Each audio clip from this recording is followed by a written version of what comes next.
हनुमान जी की असली तस्वीर का रहस्य। जय श्री राम। मित्रों, आप सबने इस तस्वीर को कई बार देखा होगा। मैं भी कई बार देख चुका हूँ। पर क्या आप ये जानते हैं कि ये प्रभु श्री हनुमान की असली तस्वीर है? चलिए आज इस तस्वीर का रहस्य जान लीजिए।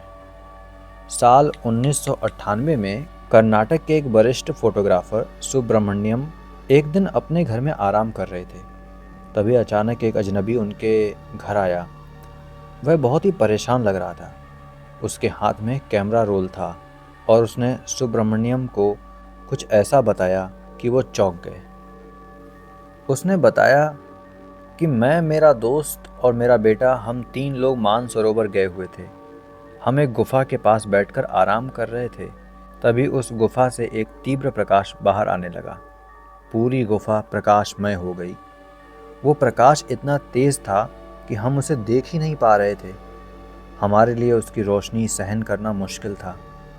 तभी मेरा बेटा अपना कैमरा लेकर गुफा की ओर बढ़ गया। हमने उसे बहुत रोका पर उसने नहीं सुना। वो गुफा के अंदर गया और कुछ ही देर बाद रोशनी गायब हो गई। हम लोग गुफा की ओर भागे, ये देखने कि बेटा ठीक है या नहीं, लेकिन हमने उसे मृत पाया।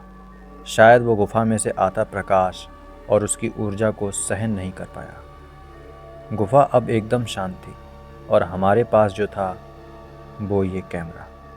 उस आदमी ने सुब्रमण्यम को वो कैमरा दिया और कहा कि इसमें जो फ़ोटो है उन्हें वो बना दे, और कुछ दिन बाद वापस आने को कहकर चला गया। सुब्रमण्यम को लगा कि इन फ़ोटो को बनाने के लिए किसी विशेषज्ञ की आवश्यकता है। वो कैमरा लेकर अपने मित्र श्रीमान पन्नी के पास गए, जो कि कावेरी कलर लैब कर्नाटक के मालिक थे। दोनों ने मिलकर तस्वीर को बनाने का ठाना।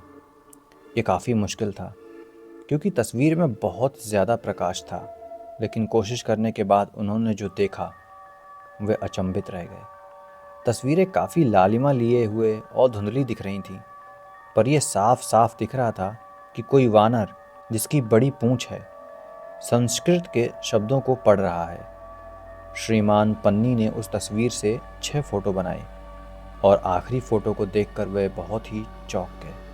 सुब्रमण्यम ने वो तस्वीर ली और कहा कि अब जब वो अजनबी आएगा तब वे उसे डांटेंगे और उसकी पहचान पूछेंगे और कहेंगे कि ऐसा मजाक फिर किसी के साथ मत करना। कुछ दिनों बाद वो अजनबी वापस आया और उसने अपना नाम सूर्य नारायण शास्त्री और खुद को बंगलोर का रहने वाला बताया। उसने कहा कि मैं कोई मजाक नहीं कर रहा हूँ। उसने मरे हुए बेटे की तस्वीर दिखाई और रोने लगा। उसने कहा कि उससे बहुत बड़ी गलती हुई कि उन लोगों ने अज्ञात ऊर्जा को चुनौती दी। सुब्रमण्यम ने मीडिया से संपर्क किया, उन्हें पूरी कहानी बताई। 1998 में ये तस्वीर वायरल हो गई, लेकिन तब से सूर्य नारायण शास्त्री फिर कभी नहीं मिले। एक टीम ने उन्हें खोजने की कोशिश की और बेंगलोर पहुंची, जहां उनकी पत्नी ने बताया कि सूर्य नारायण की रहस्यमय तरीके से मृत्यु हो गई। उस दिन के बाद से सूर्य नारायण की पत्नी का भी कोई पता नहीं चला। एक्सपर्ट्स के मुताबिक 1998 में इस तरह की फ़ोटो बनाना नामुमकिन था। ये खींची हुई ही तस्वीर है, पर कुछ लोग कहते हैं कि ये कोई और बानर है जो इस तरह बैठा है।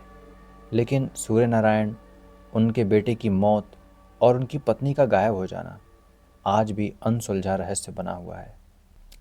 अनसुलझे रहस्य का ये भाग आपको कैसा लगा? और आगे भी ऐसी कहानियाँ आती रहेंगी।